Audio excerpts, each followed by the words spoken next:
Bueno, buenas noches, chicos. Vamos a comenzar con la clase de hoy.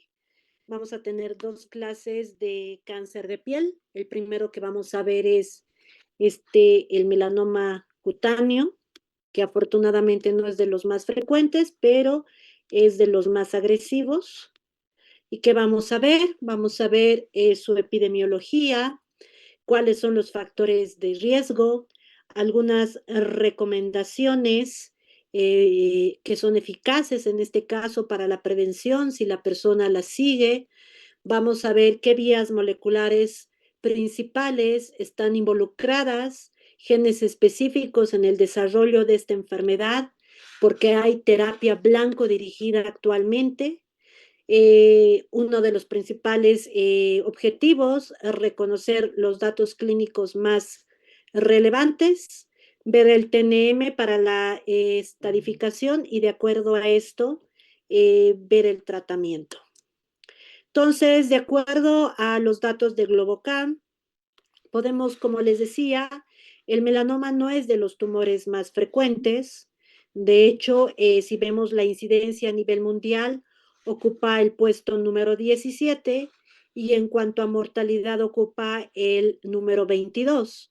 Esto se debe principalmente a que una parte, entre el 60 y 70% de los casos de melanoma, se diagnostican en etapas tempranas, potencialmente curables, ¿no? Entonces, por eso la mortalidad, pues, es menor, ¿no? ¿Qué pasa en nuestro país? No es un poco, no es tan diferente de lo que pasa en el mundo.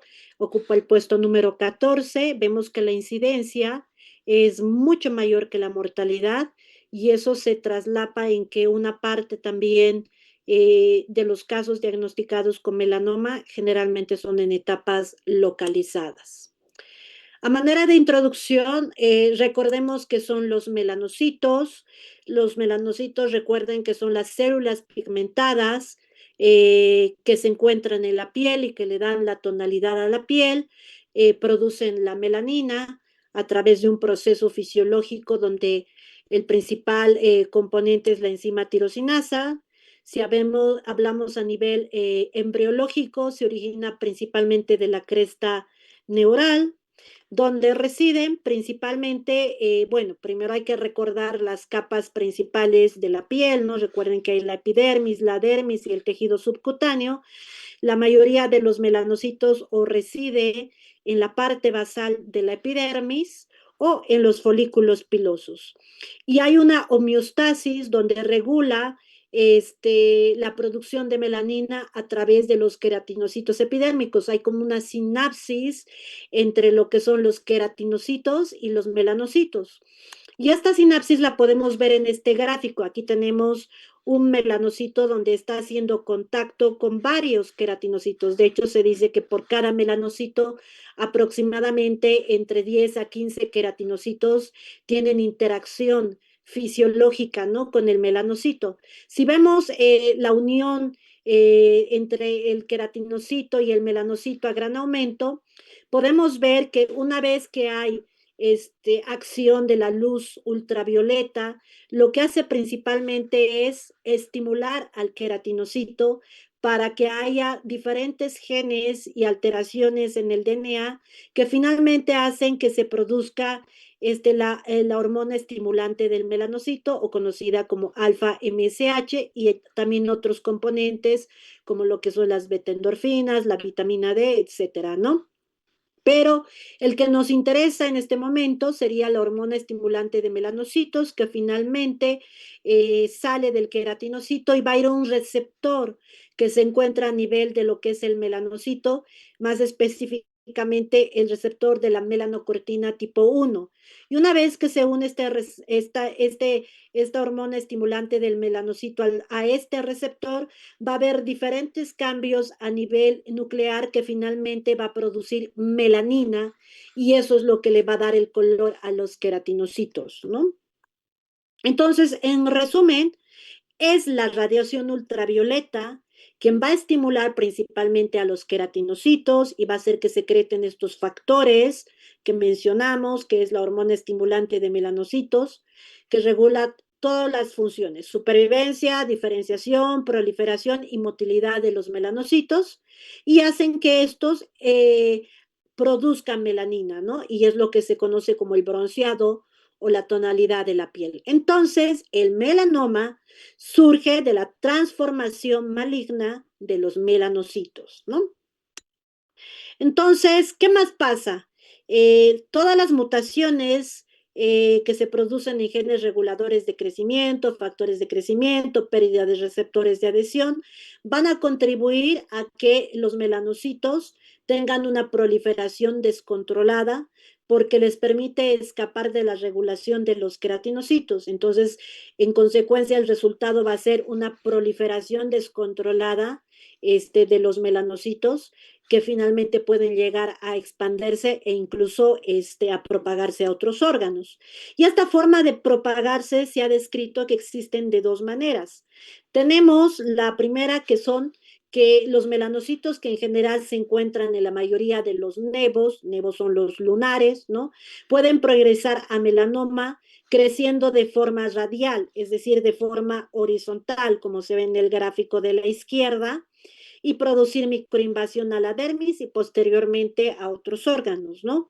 Por otro lado, también se tiene otro patrón de crecimiento y de transformación a melanoma que se conoce como crecimiento vertical, ¿no? Como podemos ver aquí, los melanocitos están dispuestos de forma vertical, su crecimiento es de forma vertical y posteriormente pueden invadir la dermis y a otros órganos. Entonces hay estas dos formas de expansión del melanoma, ¿no? El radial, que genera, o horizontal también se conoce, y el vertical. Si lo vemos gráficamente, la transformación del melanocito normal hasta una forma invasiva, podemos ver que puede comenzar todo dentro de un lunar, ¿no? De un lunar benigno o un nevo benigno, y que por todos los factores de riesgo que vamos a mencionar después, puede empezar con los cambios de lesiones premalignas como ya un lunar o un nevo displásico, ¿no? A veces, bueno, a veces, la mayoría de las veces lo que pasa es cuando hay estos cambios premalignos, el sistema de inmune los detecta y los elimina, y muchas veces hacen que haya una regresión a los cambios totalmente benignos y no pasó nada, ¿no? Pero cuando los factores de riesgo, la predisposición y todo lo que vamos a platicar ahora continúan, va a pasar a que los melanocitos empiecen con este crecimiento que les mencioné en la diapo pasada, ¿no? Va a haber primero un crecimiento de forma radial y luego va a haber un crecimiento de forma vertical que va a permitir que posteriormente empiece el tumor a invadir vasos sanguíneos y posteriormente a diferentes órganos, haciendo ya lo que conocemos que es metástasis, ¿no? Ahora, como se habrán dado cuenta, el título de la clase es melanoma cutáneo. Es, digamos, el tema principal de la mayoría de la clase. De hecho, representa el 91% de los melanomas, pero no todos los melanomas se originan en la piel. Hay tumores raros que se originan principalmente del globo ocular, que representa casi el 3%, y de estos 3%, 92% se originan en la uvea y 8% en la conjuntival, ¿no? También tenemos melanomas mucosos, que son mucho más raros, es decir, se originan dentro de todo lo que son mucosas, ¿no? Puede ser en el estómago, puede ser en la vejiga, en la vagina, en todo lo que es mucosas puede haber melanoma, ¿no? Es muy raro. O otros que se conocen como metástasis de primario desconocido. En general, estos que son mucho más raros son de peor pronóstico, ¿no? Si vemos en el gráfico de la derecha, las barras de color morado, si quieren, representan a los hombres, y las de más a tendencia rosa a las mujeres. Entonces podemos ver que también hay una distribución anatómica dependiendo al sexo. Podemos ver que en el tronco es mucho más frecuente en los hombres, en cambio en las extremidades superiores es muy parecido, ¿no? Y el hombro en los hombres y en las mujeres con una tendencia mayor en las mujeres, ¿no? Pero indudablemente las mujeres es mucho más frecuente, pueden ver en las extremidades inferiores y en cabeza y cuello. Y esto puede estar relacionado, pues, según este estudio, de acuerdo a la vestimenta, ¿no? Aquí usa más vestido, aquí tiene más descubierto los hombros y puede estar relacionado a las áreas expuestas a la luz ultravioleta. Ahora, ¿cuáles son los factores de riesgo para melanoma? Los vamos a dividir en varios, vamos a revisar cada uno de estos. Tenemos aquellos factores de riesgo demográficos y fenotípicos relacionados con el ambiente, relacionados con la presencia de lunares, antecedentes personales y familiares. Si vemos los factores de riesgos demográficos y fenotípicos, bueno, la edad, ¿no? Es un factor de riesgo. La incidencia aumenta con la edad promedio está descrita a los 63 años, que en general esto ya aumenta a partir de los 45, ¿no? También se ha descrito que antes de los 40 es más frecuente en mujeres y después de los 40 más en los hombres, ¿no? Y el riesgo étnico este es de acuerdo a los tipos, a las tonalidades de la piel. Vamos a ver aquí en el gráfico de la izquierda que el riesgo relativo aumentan aquellos rasgos fenotípicos, principalmente los que tienen mayor riesgo son los pelirrojos, ¿no? Puede llegar casi hasta 4 veces su probabilidad seguido. Miren, todos estos tienen rasgos fenotípicos de piel clara, no son rubios, son de pelo claro, tienen pecas y de ojos de color verde, azul, miel, entonces tienen aumentado su riesgo relativo para esta enfermedad. Y esto ya está descrito de acuerdo a esta escala, que ya es muy conocida desde hace muchos años, que nos da un grupo de pacientes de acuerdo al fototipo pigmentario que se conoce como la escala de Fitzpatrick, ¿no? Que van del 1 al 6, donde el Fitzpatrick del 1 al 3 se considera pues que son aquellos de cabello rubio, descendientes de europeos y que tienen mayor exposición, mayor sensibilidad a los rayos ultravioleta y por supuesto su riesgo de cáncer es mayor comparados a los Fitzpatrick del 4 al 6, ¿no? En cuanto a los factores de riesgo ambiental, indudablemente eso no hay ninguna discusión que la exposición a los rayos ultravioleta y al sol está relacionado con esta enfermedad. Hay varios tipos de radiación ultravioleta, donde la tipo B es la más importante y la que está relacionada como la principal carcinogénico para esta enfermedad, ¿no? Si es intermitente, pues la exposición a esta exposición al sol, el riesgo relativo es un poco más de 2, si es crónico es menos 0,98, y si hay historia de quemaduras por sol, especialmente mayor a grado 2, recuerden que las quemaduras con grado 2 al menos tienen ampollas, entonces el riesgo relativo también aumenta a 2. Algo que estaba de moda en los años 90, en los años 2000 eran las camas de bronceado, que pues había gente que lo hacía de forma muy frecuente. Eso ya está estudiado y que el riesgo relativo es más de 1, por lo tanto en la actualidad pues no está recomendado, ¿no? Las camas de bronceado. Hablando de los tipos de luz, tenemos pues la visible, el infrarrojo y aquí están las ultravioletas, que son 3 tipos, la A, la B y la C. En general, la A y la B son las que pueden producir el desarrollo de esta enfermedad, pero dentro de la A y la B es la que está considerada ser la más carcinogénica y producir melanoma. Además, este tipo de radiación ultravioleta al dañar el DNA produce dímeros de ciclobutano, roturas de la cadena del ADN, inducción de la apoptosis por la radiación ultravioleta que va a causar finalmente la proliferación descontrolada del melanocito, ¿no? Habíamos dicho que otros factores de riesgo es la presencia de nevos o nevos atípicos. Nuevamente, los nevos son los lunares, que ya se ha descrito que a mayor número de lunares, pues mayor es la probabilidad. Y si el tamaño también es más grande, también. Y si ya está estudiado que son displásicos, es decir, que tiene atipia, también, ¿no?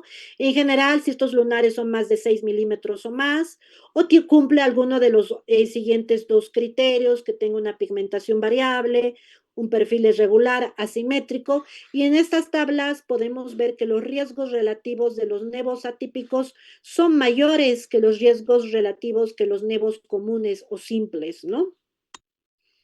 Antecedentes personales, indudablemente si la persona ya tuvo en algún momento melanoma, una etapa temprana, está en remisión, está curado hace muchos años, indudablemente estas pacientes que ya tuvieron melanoma, su riesgo relativo incluso se ha descrito que puede llegar a 8 veces.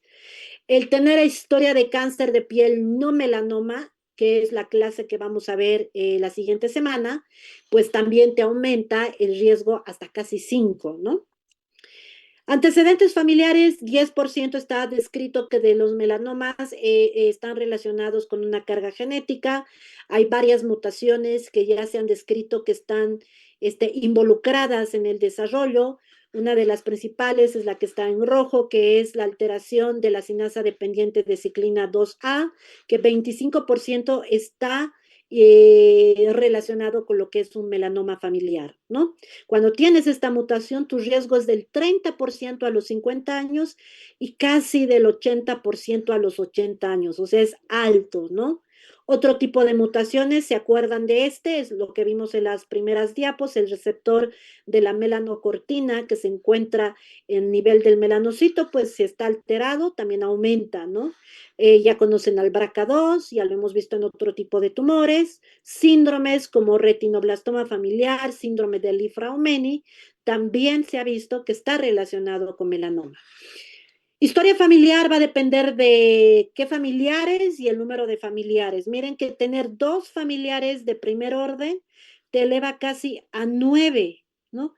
O padres con antecedentes de múltiples melanomas, miren, 62 veces tu probabilidad de tener la enfermedad, ¿no? Entonces, como ven, ya hay muchos genes que están descritos con la parte del melanoma hereditario. Entonces, ¿cómo resumimos los factores de riesgo hasta acá? Pues con este gráfico, ¿no? De acuerdo a los fototipos de piel que hemos visto la clasificación de Fitzpatrick, los fototipos claros que son del 1 al 3, generalmente son los que tienen riesgo aumentado, alteraciones moleculares como el MC1R, a mayor número de nevos, mayor el riesgo, ya sean, y más si son nevos displásicos o congénitos. Uno de los congénitos que más conocidos es el nevo de Spitz, que generalmente nace en los bebés, ¿no? En toda la espalda, casi hay tatuado un nevo gigante, esos tienen un riesgo aumentado. La exposición de áreas expuestas de la piel a la luz ultravioleta, donde principalmente hemos dicho que es el tipo B. Historia de melanoma, el haber tenido también ya melanoma te aumenta el riesgo. Y por supuesto lo que hablamos de la clasificación de Fitzpatrick, ¿no? Donde los tonos claros son los que tienen más riesgo y de estos los pelirrojos son los de alto riesgo, ¿no? La fisiopatología es un conjunto de alteraciones que están relacionadas o la suma de la predisposición genética, los antecedentes que mencionamos, factores ambientales, la exposición a la luz ultravioleta y algo muy importante, el sistema inmune del paciente. De hecho, melanoma es uno de los tumores malignos donde está ampliamente estudiado que dentro de la fisiopatología existe alteración en el sistema inmune. Por eso, de hecho, en la actualidad, el manejo principal del melanoma es en base a inmunoterapia. Todos estos factores lo que hacen a varias alteraciones a nivel molecular que se pueden resumir en autosuficiencia de señales del crecimiento, insensibilidad a las señales apoptóticas, evasión de apoptosis, capacidad de replicación ilimitada, la angiogénesis, invasión tisular y metástasis. Hablando de las mutaciones que se presentan en esta enfermedad, ya hay mutaciones específicas. Una de las más frecuentes es el oncogen de BRAF, es una mutación somática que se presenta hasta el 50% de los melanomas. De hecho, cuando se encuentran en etapas avanzadas como parte del abordaje, solicitamos esta mutación y ven qué alto, tiene 50% de probabilidad de tener esta mutación, ¿no? Es como un volado de moneda. Y si la tiene, eso para nosotros es muy importante porque actualmente tenemos tratamiento molecular dirigido contra la mutación de BRAF, tratamiento anti-BRAF, y de hecho son pastillas, es tomado, ¿no? Entre otras mutaciones tenemos la que está asociada también a BRCA1, la activación de PI3K, ¿no? Entonces, si vemos el resumen de las mutaciones en el cuadrito del lado izquierdo en la parte inferior, pues BRAF es el más frecuente, ¿no? 50%. En segundo lugar tenemos NRAS, que puede llegar al 20%, KIT 10%, y esta última que es GNQA o GNA11. Este no es en melanoma cutáneo el más frecuente, de hecho es rarísimo, es en el melanoma uveal, que se encuentra hasta en el 80% de los casos.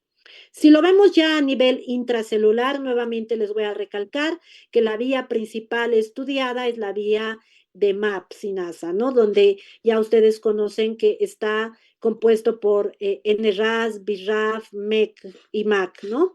Entonces ya dentro de lo que es el 50% de los melanomas van a tener la mutación de BRAF, y dentro de los genes de BRAF hay diferentes tipos genes de BRAF. El más frecuentemente alterado en melanoma es el que se encuentra a nivel de B600E, ¿no? Eh, Otros genes, que es la vía de PI3AKT con PTEN, ¿no? En cuantos, pero son menos frecuentes.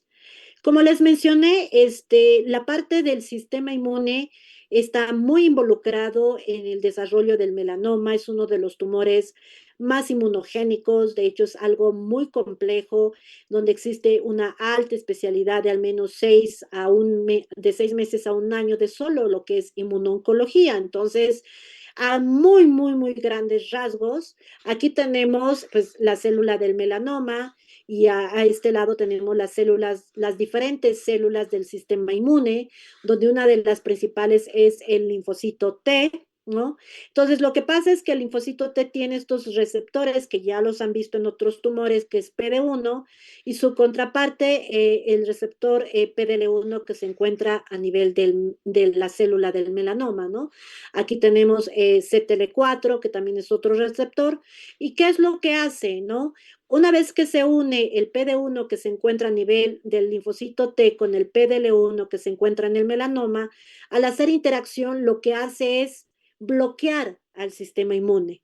Y entonces el melanoma se vuelve invisible a la destrucción del sistema inmune y puede crecer como quiera, ¿no?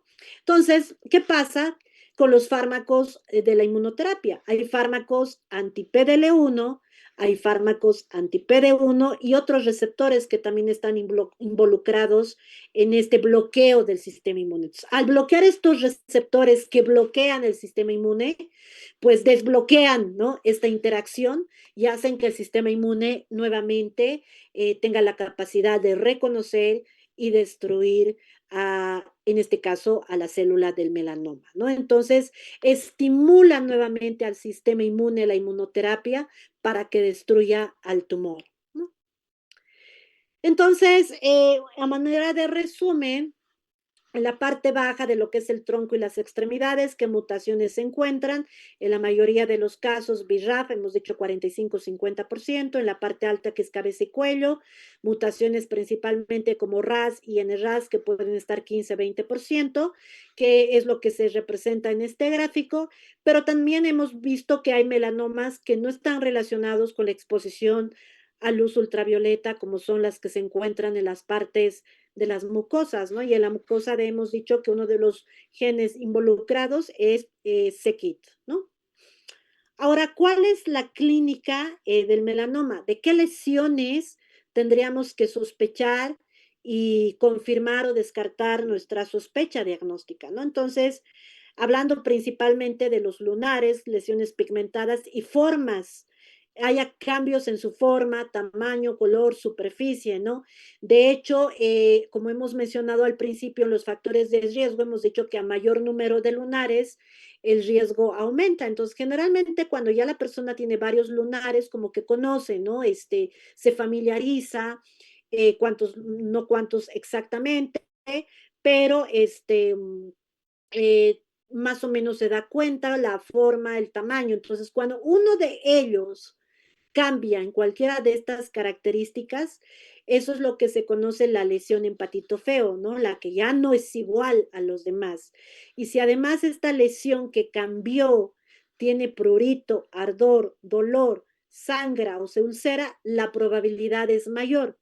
Y esto está descrito, hacer el análisis de acuerdo a este famoso acrónimo que se utiliza desde hace muchos años, que se conoce como el ABCDE, ¿no? Donde A es asimetría.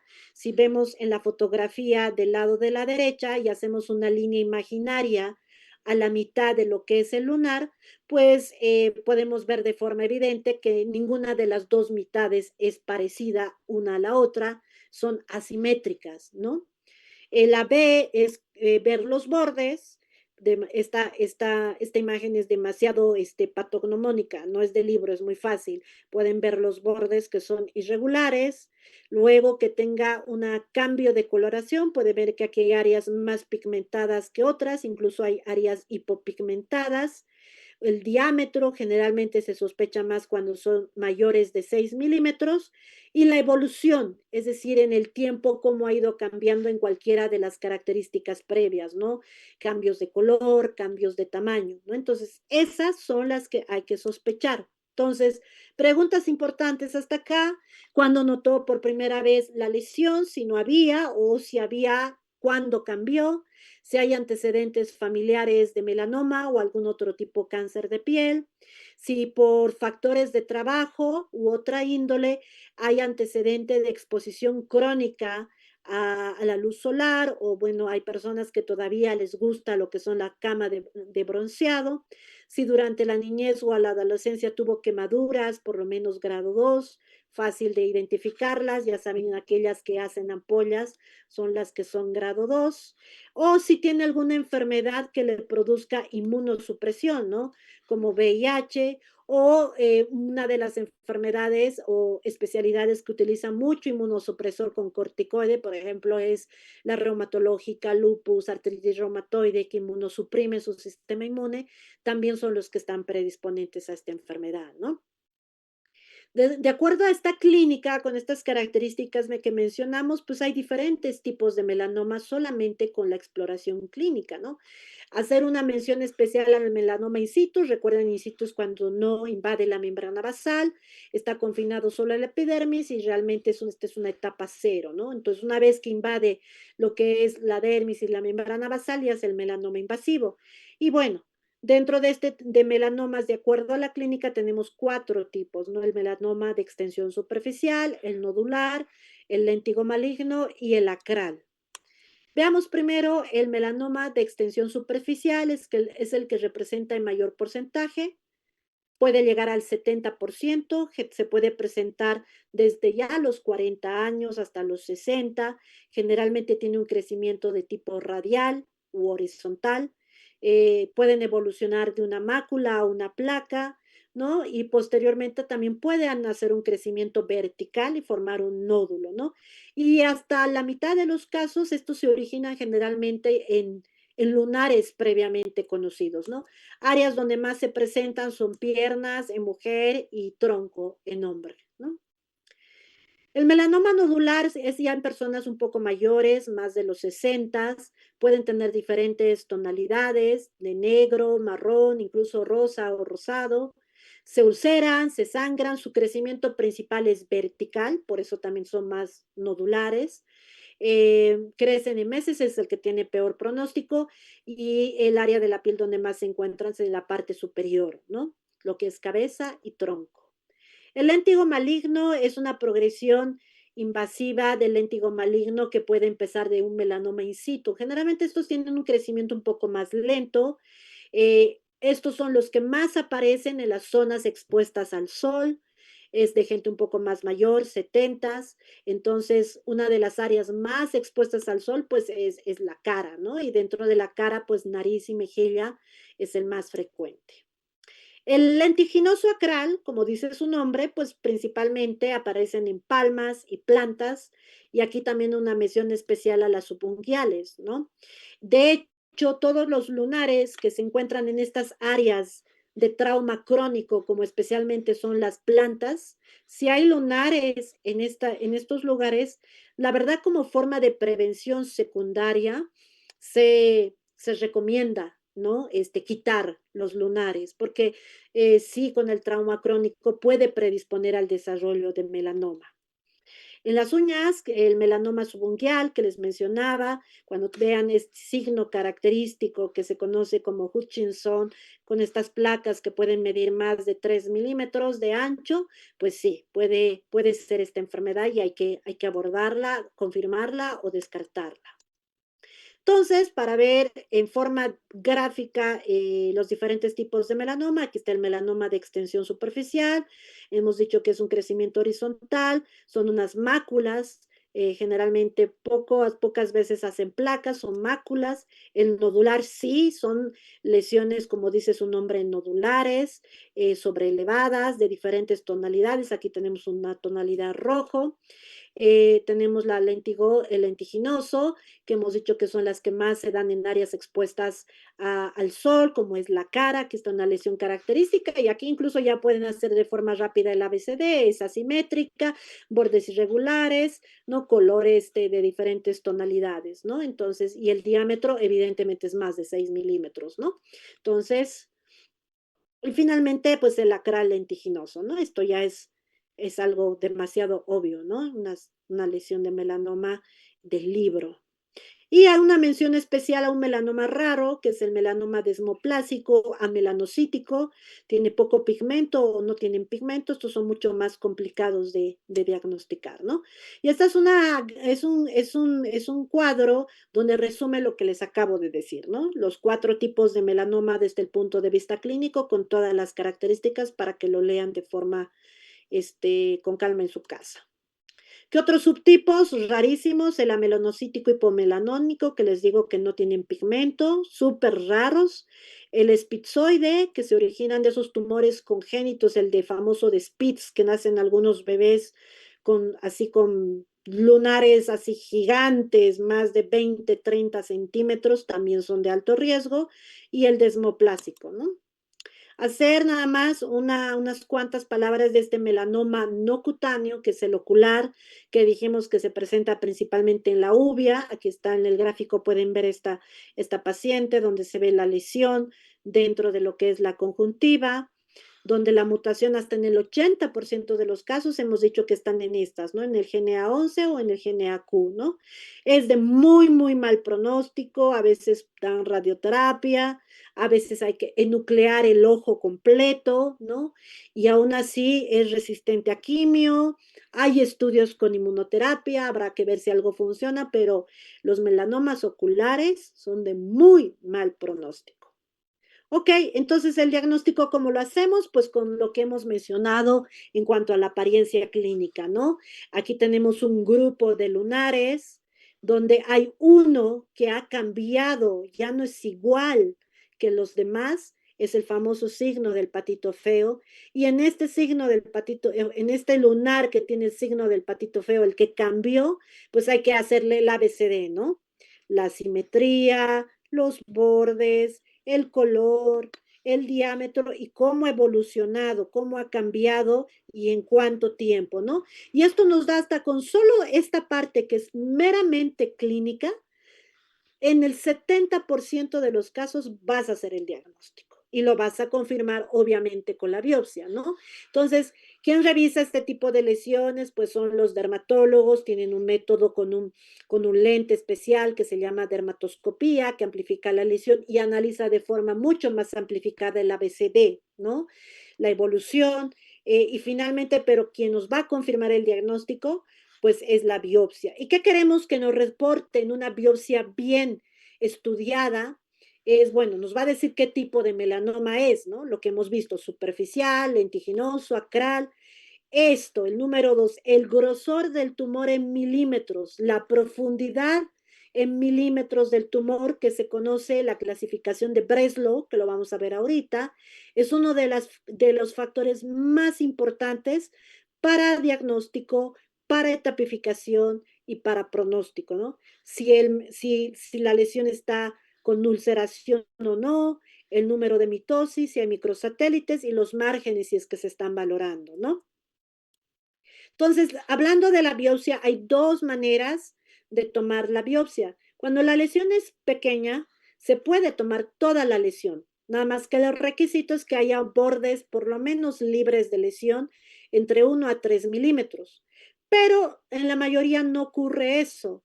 La mayoría son lesiones que no se pueden quitar en un solo tiempo. Entonces hacemos solamente una biopsia incisional que es solamente un pedazo de la lesión, ¿no?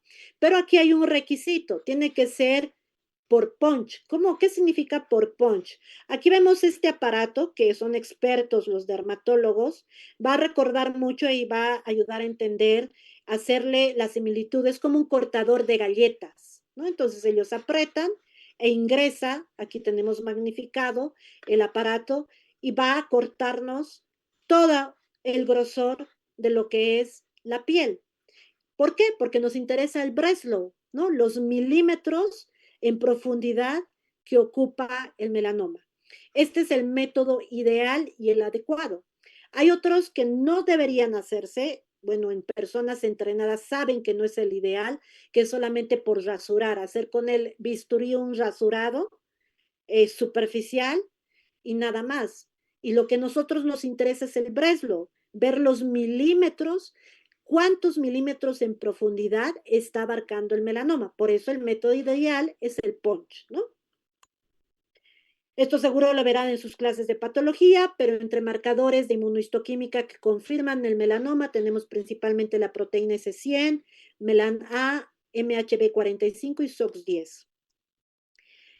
¿Qué estudios moleculares pedimos cuando estamos con un melanoma principalmente avanzado? Pues las mutaciones que ya les mencioné, porque 50% hay la mutación de BRAF.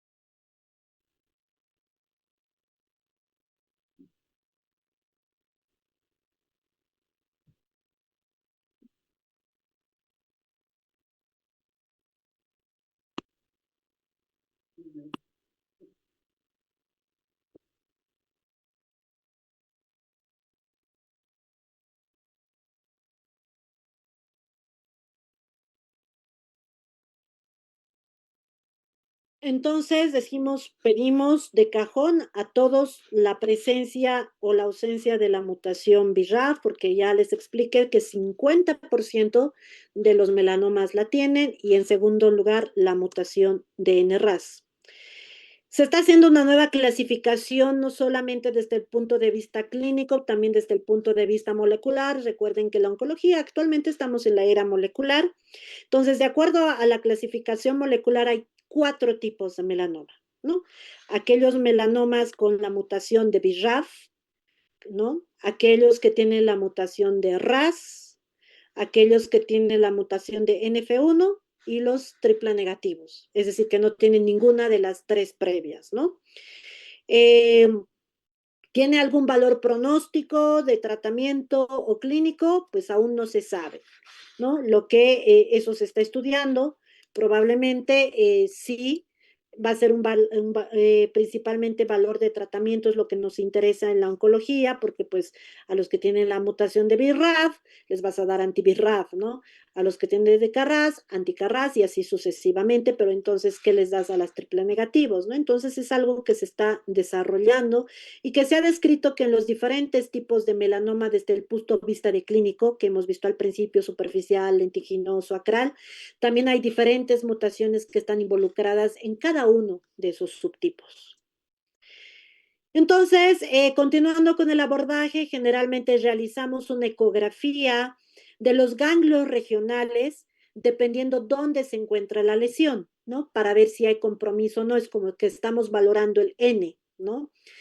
Por ejemplo, si está en la cara, generalmente los principales ganglios regionales son los del cuello, ¿no? Si está en el tórax anterior, generalmente son de la axila, si está en el abdomen inferior, generalmente son ingles y así sucesivamente, ¿no? Pero esta obviamente no va a ser sustituto de la biopsia, ¿no? Si digamos hay un ganglio sospechoso, generalmente hay que tomar una biopsia a ese ganglio.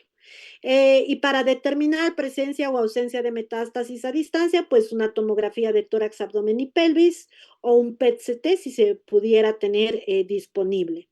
Y luego, a partir de la etapa 3, aunque el paciente está asintomático, se sabe que hay hasta un 30% de posibilidad de tener metástasis cerebrales, por lo cual dentro del protocolo se les realiza una resonancia magnética de cráneo, ¿no? Entonces, para resumir esta parte, tenemos toda la evaluación de imagen, hacemos laboratorios generales y dependiendo si hay síntomas, podemos realizar otro tipo de estudios. Por ejemplo, si tuviera síntomas a nivel óseo, pues hacemos un gammagrama óseo, ¿no? La etapificación es por TNM, como les mencioné. La parte de la T es principalmente la profundidad del melanoma, ¿no? Los milímetros que implica la invasión de la lesión, porque eso nos va a ayudar para la T, ¿no? Y esto está descrito y realizado por lo que es la escala de Breslow, ¿no? De que a mayores milímetros de profundidad en las diferentes capas de la piel, el Breslow aumenta, ¿no? En la antigüedad ya no se utilizaban los niveles de Clark, ¿no? Del 1 al 5 de acuerdo a la capa de la piel, no era a los milímetros, era a la capa, ¿no? Entonces, actualmente esta ya no es lo que se utiliza, la que se utiliza es el grosor en milímetros de acuerdo a la escala de Breslow. Y como ejemplos, para que se den cuenta, un T1 que se divide en A y B son de menos de 8 milímetros de profundidad. Lo que las diferencias es que la B ya tiene ulcerada la lesión y el hecho de que ya esté ulcerada automáticamente ya cambia también el pronóstico, ¿no? Y así a medida que va profundizándose los milímetros, pues el T aumenta. Vean que un T4 ya es más de 4 milímetros, ¿no? Los N, pues son los ganglios regionales que estén afectados, y el M, pues la presencia de metástasis a distancia. Entonces aquí tenemos las etapas de la 1 a la 4, generalmente 1 y 2 se consideran tempranas, 3 localmente avanzada y 4 metastásica. Pero ya una vez que tengamos el reporte de patología y nos confirmen que es melanoma, hay ciertas características que ya son pronósticas, es decir, qué tan bien o qué tan mal le va a ir. Generalmente, miren, aquí está nuevamente la profundidad del Breslow, otra vez también es pronóstica, no solamente sirve para la etapificación, a mayor profundidad el pronóstico es peor, ¿no? El hecho de que ya esté ulcerada la lesión también ya es pronóstico malo. A mayor tasa de mitosis también le va mal. Antes ya no se utiliza el nivel de CLAC a mayor profundidad, también era peor. E incluso solamente por el lugar anatómico donde está, también ya se considera de peor pronóstico. De hecho, las que se encuentran en el tronco, cabeza y cuello son las consideradas de peor pronóstico. Entonces, una vez que tenemos las etapas, pues ya saben que eso nos dice y nos conduce al manejo, ¿no? Solamente hacer una misión especial al melanoma in situ, eso solamente es resección, recuerden que es una etapa cero, y luego ya dependiendo a la profundidad del Breslow, pues tenemos los diferentes manejos. Generalmente la mayoría es una decisión local, es decir, quitarlo, pero aquí lo importante es los márgenes. Los márgenes tienen que ser al menos de 1 centímetro cuando el Breslow es menor de 1 milímetro, pero miren que a medida que el Breslow va profundizándose, los márgenes tienen que ser más amplios, ¿no? E incluso ya aquí te dice que tienes que hacer ganglio centinela para ver si no hay un compromiso ya de ganglios regionales, ¿no? Y aquí te da el algoritmo, si los ganglios son negativos, pues solo la escisión, si los ganglios son positivos, pues hay que hacer el mapeo linfático de los ganglios, hay que hacer biopsia centinela, mandan transoperatorio, si es positivo hacen la linfadenectomía, ¿no? Generalmente la mayoría en etapas localizadas, si es etapa 1, 2 sin factores de riesgo, solo va a observación, y algunos que tienen factores de riesgo, como por ejemplo la presencia ya de Ns positivas, pues a veces necesitan tratamiento adyuvante. hablando un poco de lo que es el manejo en enfermedad metastásica, este gráfico nos resume la evolución en el tratamiento del melanoma a lo largo de los años. Podemos ver aquí en la parte de los 90 y antes, si quieren.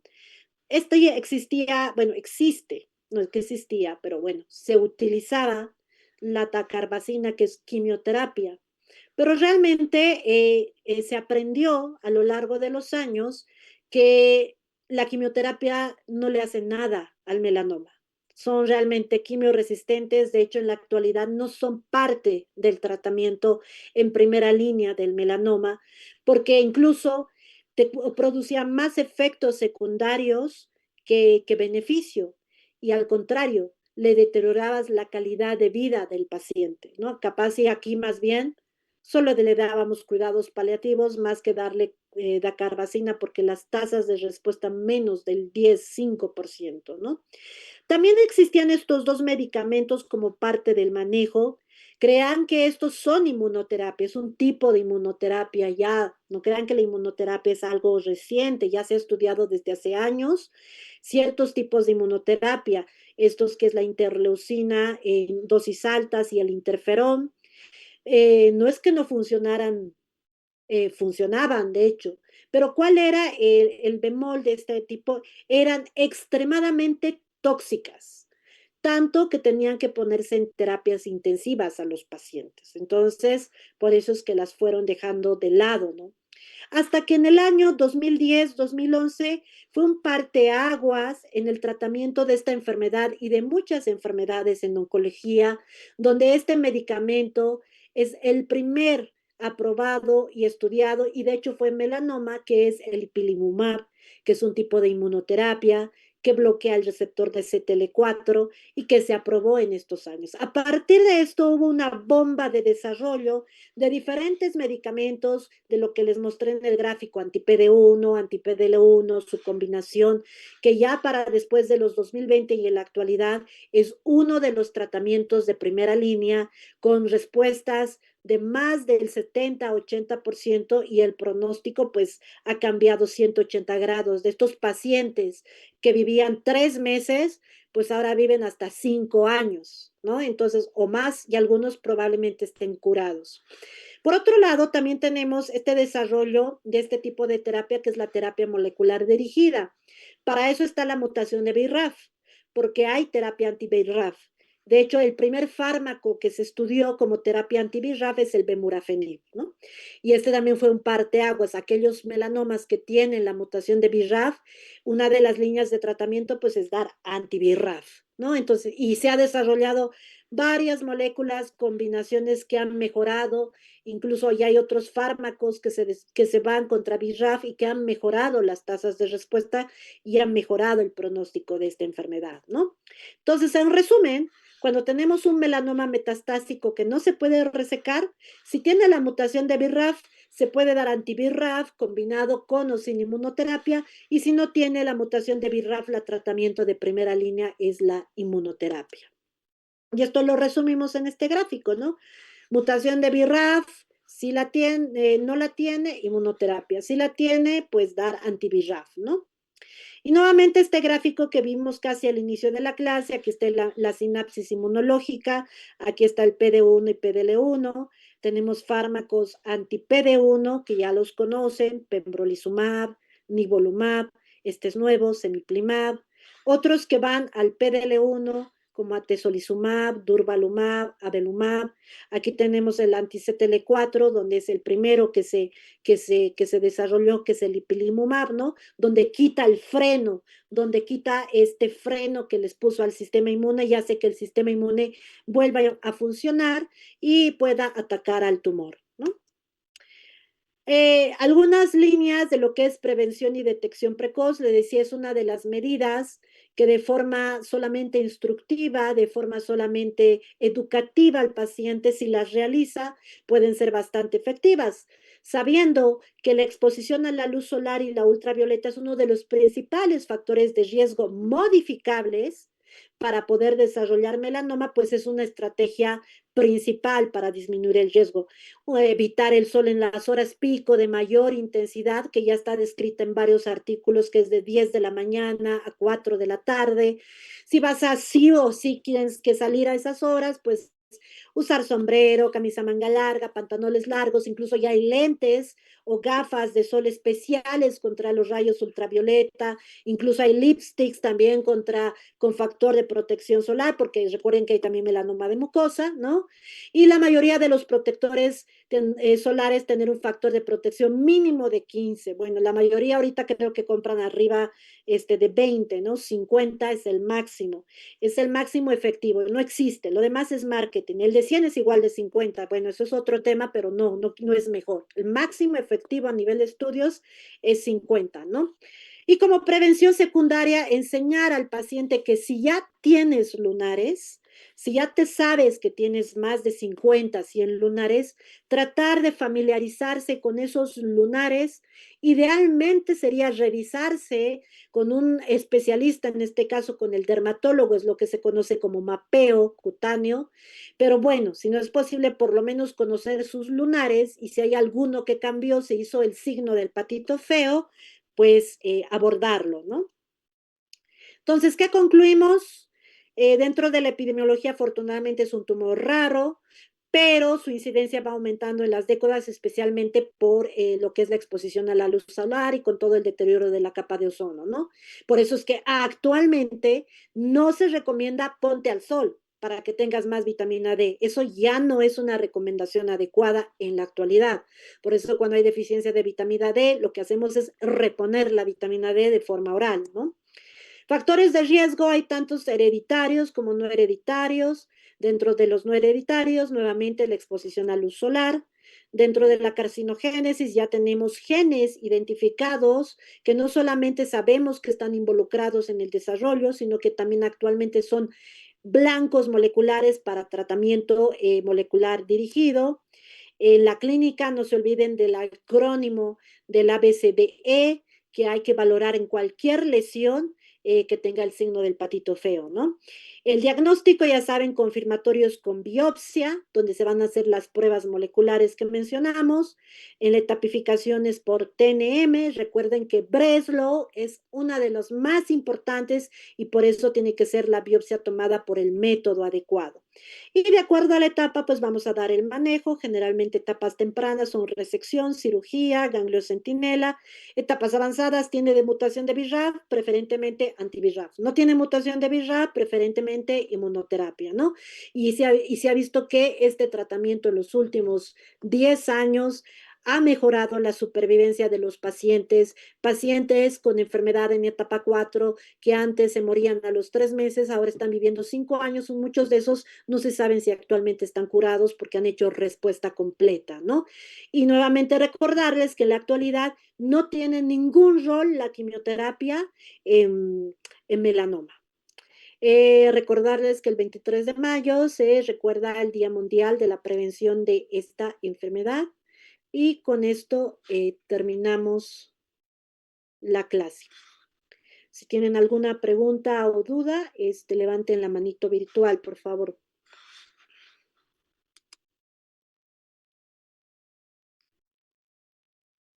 Buenas noches, doctora. No sé si se me escucha bien. Vale, Pablo. Yo tengo una pregunta.